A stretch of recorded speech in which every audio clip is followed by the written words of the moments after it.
Good morning, students. Now let's start your fifth chapter.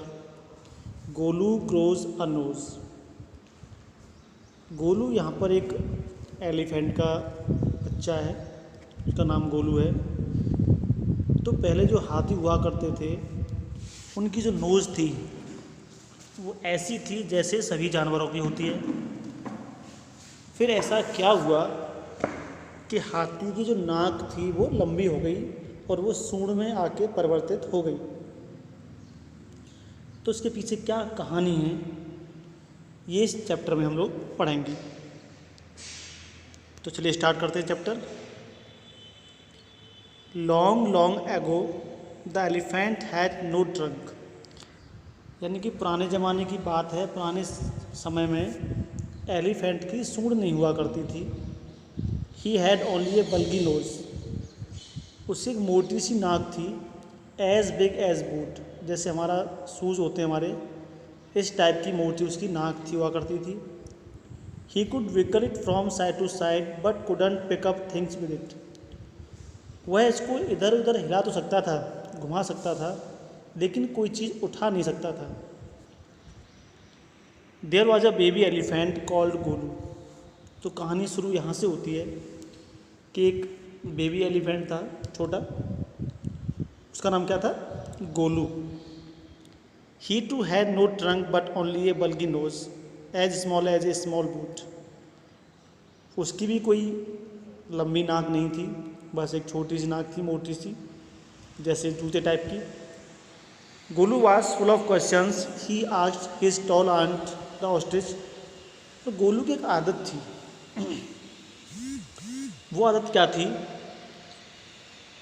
कि वो हमेशा प्रश्न पूछा करता था। मतलब क्या पूछता था वो? हमेशा वो प्रश्न पूछा करता था, उसकी आदत थी ये। तो ही आज his tall aunt the ostrich. तो उसने ऑस्ट्रिच से पूछा कि why don't you ever fly like other birds. तो जब वो रास्ते में जा रहा था तो उससे मिलता है ऑस्ट्रिच, शुतुरमुर्ग, और उससे पूछता है कि ये बताओ कि और जो पक्षी होते हैं उसकी तरह आप क्यों नहीं उड़ती हो। Then he asked his tall uncle the giraffe. और वो जिराफ से भी पूछता है कि what makes your skin so spotty. कि मुझे ये बताइए कि आपकी जो स्किन है इस पर बहुत सारे धब्बे से क्यों हैं। He asked his huge uncle the hippopotamus. तो उससे यानी गैंडा जो होता है उससे पूछता है कि why are your eyes always so red. कि तुम्हारी जो आँखें हैं हमेशा लाल क्यों रहती हैं। He asked his hairy uncle the baboon why do melons taste like melons. और वो जो बंदर होते हैं उनसे पूछता है जो कि Y do melons taste like melons. कि तरबूजे का जो टेस्ट होता है वो तरबूजे जैसा क्यों होता है। यानी कि उसके जो क्वेश्चंस थे वो बहुत फनी थे। The ostrich, the giraffe, the hippopotamus and the baboon had no answer to Golu's question. और इन सबके पास गोलू के क्वेश्चन का कोई भी जवाब नहीं हुआ करता था, क्योंकि वो ऐसे सिली क्वेश्चन पूछता था। This sad he asked such difficult question.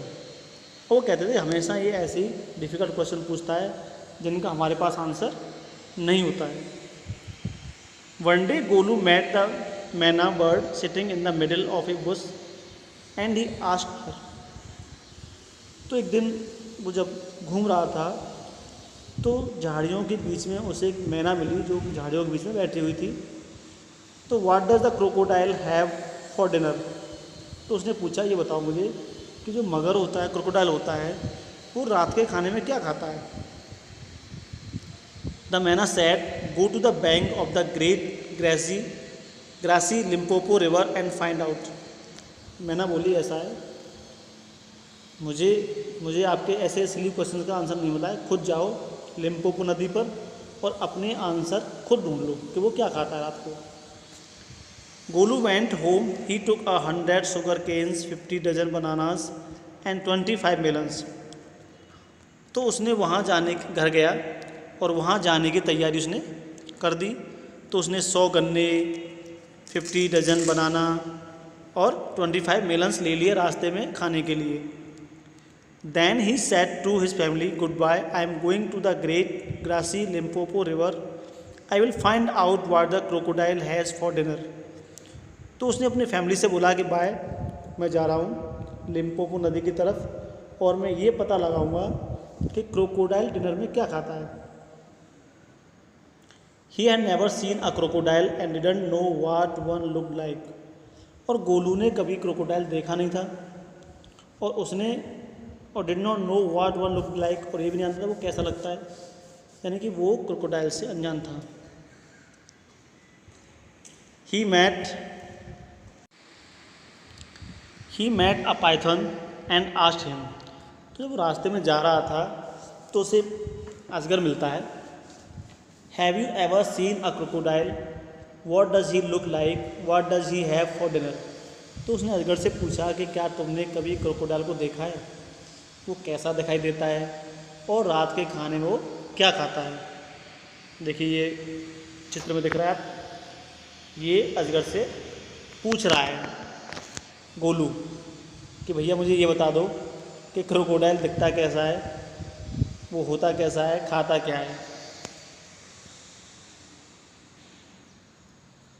The Python uncoiled himself from the branch of a tree and said nothing. उसने अपने आप को पेड़ों की जो ब्रांच होती हैं, शाखाएँ होती हैं, पेड़ डालियाँ होती हैं, उनमें लपेटा, उसे खोला, कुछ नहीं कहा। लेकिन Golu politely helped him to coil around the branch again and said goodbye to him. Golu ने फिर उसको लपेट दिया चारों तरफ और वो चल दिया।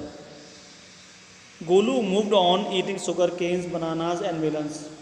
और वो जो सामान ले गया था खाने का, शुगर केन्स, बनानास, मेलन्स, और खाता हुआ चलता गया, खाता गया। After a few days he reach the very edge of the great grassy Limpopo river. और कुछ दिनों के बाद वो उस लिम्पोपो नदी के ग्रासी मैदान पर पहुंच गया। On the bank of the river he saw a log of would. जब वो नदी के किनारे पहुंचा तो उसने लकड़ी का, जैसे जड़ होती है, लकड़ी का जो लॉग होता है, यानी कि जैसे जड़ होती है, उसकी जड़ से लेकर तने तक जो बीच का हिस्सा होता है उसे लॉग बोलते हैं, वो वहाँ ऐसा लगता है पड़ा हुआ उसको मिला। It was really the crocodile who winked at him. Excuse me said Golu, have you ever seen a crocodile. तो वो लकड़ी का जो वो लॉग था, लकड़ी का जो पट्ठा था, उसको वो जो समझ रहा था वो एक्चुअली में क्रोकोडाइल था, और वो अपनी आँखों को बार बार खोल रहा था, बंद कर रहा था। तो उसने गोलू ने उससे पूछा कि have you ever seen a crocodile, कि भाई तुमने कभी क्रोकोडाइल को देखा है। The crocodile winked again and lifted half his tail out of the mud. तो क्रोकोडाइल ने फिर आँखों खोला और अपनी पूँछ को कीचड़ से आधा बाहर निकाला। Come here little one said the crocodile. तो क्रोकोडाइल कहता है कि इधर आओ छोटे बच्चे, why do you ask such questions, कि तुम ऐसे क्यों क्वेश्चन पूछ रहे हो।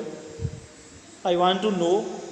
तो वो कहता है मैं जानना चाहता हूँ कि come close little one for I am the crocodile. And he said crocodile tear to so it was quite true. मैंने बेटे अंदर पास आओ, मैं ही क्रोकोडाइल हूँ। और उसने अपने आंसू बहाने, जैसे ना घड़ियाली आंसू, मगरमच्छ के आंसू, वो दिखाना शुरू किया। Golu was afraid but he sat down on the bank and said. पहले तो गोलू डर गया, लेकिन फिर वो उसके पास किनारे पर बैठ गया और कहा, you are the very person I was looking for, कि तुम वही आदमी हो, यानी वही प्राणी हो जिसे मैं खोज रहा हूँ। Please tell me what you have for dinner. कृपया करके मुझे ये बता दो कि आप डिनर में क्या खाते हो। Come here little one and I will whisper the answer to you said the crocodile. तो क्रोकोडाइल कहता है कि मेरे पास आओ और मैं ये आंसर तुम्हारे कान में चुपचाप से बताऊंगा। Golu put his head down close to the crocodile's snout and the crocodile caught him by the nose. और जैसे ही गोलू अपना सर उसके पास ले जाता है तो क्रोकोडाइल क्या करता है, उसकी नाक को मुंह से पकड़ लेता है। I think said the crocodile today a baby elephant will be my dinner. तो क्रोकोडाइल ने जैसे ही नाक पकड़ ली बोला हो सकता है कि आज मेरे डिनर का खाना एक छोटा सा हाथी का बच्चा ही होगा। Let me go, you are hurting me mister crocodile, scream Golu. तो गोलू ज़ोर ज़ोर से चिल्लाया कि मिस्टर क्रोकोडाइल मुझे जाने दो, मुझे चोट लग रही है, मुझे छोड़ दो मुझे। The python who had been quietly following Golu, लेकिन जो पाइथन था जो रास्ते मिला था वो धीरे धीरे उसके पीछे पीछे आ रहा था, किसके, गोलू के। Came to the bank and said, और नदी किनारे आया, बोला if you don't pull as hard as you can the crocodile will drag you into the stream. कि अगर तुमने अपने आप को जितना ताकत से पीछे नहीं खींचा तो क्या होगा, क्रोकोडाइल तुम्हें नदी में खींच ले जाएगा, इसलिए पूरी ताकत से अपने आप को पीछे खींचो।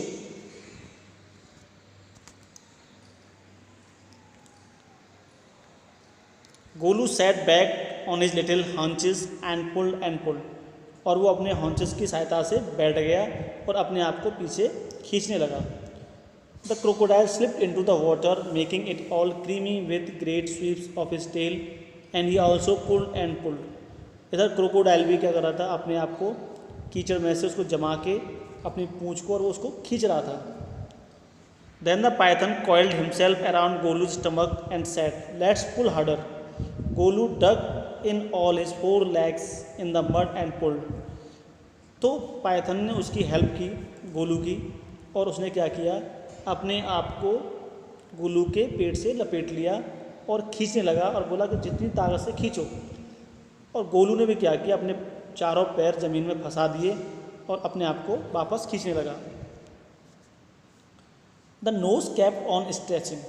अब क्या था, उधर क्रोकोडाइल उसको खींच रहा था, इधर एलिफेंट जो गोलू था वो अपने आप को खींच रहा था, उसकी नाक खींचने लगी। At each pull the nose grew longer and it hurt Golu. और अब क्या था कि नाक बढ़ती ही जा रही थी, जो कि गोलू को बहुत दर्द कर रही थी। The nose was now 5 feet long but it was free at last. नाक उसकी लगभग 5 फीट लंबी हो गई, लेकिन अब वो उससे छूट चुकी थी, यानी कि मगर के कब्जे से वो बाहर आ गया। Golu sat down with his nose wrapped up in a big banana leaf and hug it in the great grassy Limpopo river to cool। Golu बैठ गया, उसने एक बड़े केले के पत्ते में अपने जो नाक थी उसको लपेटा और नदी के पानी में ठंडा करने के लिए छोड़ दिया, क्योंकि उसको दर्द हो रहा था। Golu sat there for 2 days waiting for his nose to cool and to shrink। तो गोलू वहाँ 2 दिन बैठा रहा ताकि उसकी नाक का दर्द था वो कम हो जाए और छोटी हो जाए। It grew cool but it not shrink. वो ठंडी तो हो गई, दर्द तो बंद हो गया, लेकिन छोटी नहीं हुई। At the end of the second day a fly came and stung Golu on the shoulder. Second day जब गुजर रहा था तो एक मक्खी उसके कंधे पर आकर बैठी। Golu lifted his long nose trunk and with it hit the fly dead. तो गोलू ने क्या किया, अपनी बड़ी नाक थी उसको उठाया और उस मक्खी पर दे मारा और मक्खी मर गई। Advantage number 1 is the Python. तभी जो अजगर था बोला कि लंबी नाक का फ़ायदा नंबर पहला, कि you couldn't have done it with a small nose. कि अगर आपके कंधे पर कोई चीज़ बैठती है तो आप उसको छोटी नाक से नहीं कर सकते थे। अब बड़ी नाक का ये फ़ायदा हुआ कि आपके शरीर पर कोई भी मक्खी या कोई बैठता है तो उसको आप हटा सकते हो। Try and eat a little now. Golu put out his trunk and plucked a large bundle of grass. He dusted it against the 4 legs and stuffed it into his mouth। तब उसने क्या किया कि वो कुछ खाया जाए, तो उसने अपनी सूंड से कुछ उठाया बंडल टाइप का, उसे लड़कारा और वो खा लिया। तो advantage number 2 is the python you couldn't have done it with a small nose. कि आप अपने खाने को नहीं उठा सकते थे, लेकिन ये फ़ायदा नंबर 2 हुआ कि आप उसको क्या कर सकते हो, किसी बंडल को उस नाक से उठा सकते हो, सूंड से उठा सकते हो। Do you think the sun is too hot now. कि क्या तुम्हें अब गर्मी नहीं लग रही। Golu scooped up some mud from the bank and slapped it on his head. तो उसने गोलू ने क्या किया, अपनी नाक को नदी में डाला और उसमें कुछ पानी भरा और अपने ऊपर फैला लिया। तो advantage number 3 is the Python. तो अगर बोला कि इसका अब तीसरा फ़ायदा क्या है कि आप अपनी नाक में पानी भर के भी क्या है नहा सकते हो, आपको नदी में जाने की ज़रूरत नहीं है। You couldn't have done it with a small nose, क्योंकि तुम छोटी नाक से ऐसा नहीं कर सकते थे। Thank you mister Python, sad Golu gratefully. तो गोलू ने बड़ी कृतज्ञता से कहा कि धन्यवाद पाइथन, तुमने मुझे बड़ी नाक के फ़ायदे बताए, अदरवाइज मैं तो बहुत परेशान था। I will remember all this and now I will go back to my family. और मैं सभी याद रखूँगा और मैं अपने घर वापस जा रहा हूँ। तो तब से लेके अब तक क्या है, एलिफेंट की लंबी नाक होती है, लंबी सूंड होती है, और तब से ये उसकी सूंड की कहानी थी कि उसकी नाक कैसे लंबी हुई। आपको ये कहानी अच्छी लगी होगी। धन्यवाद।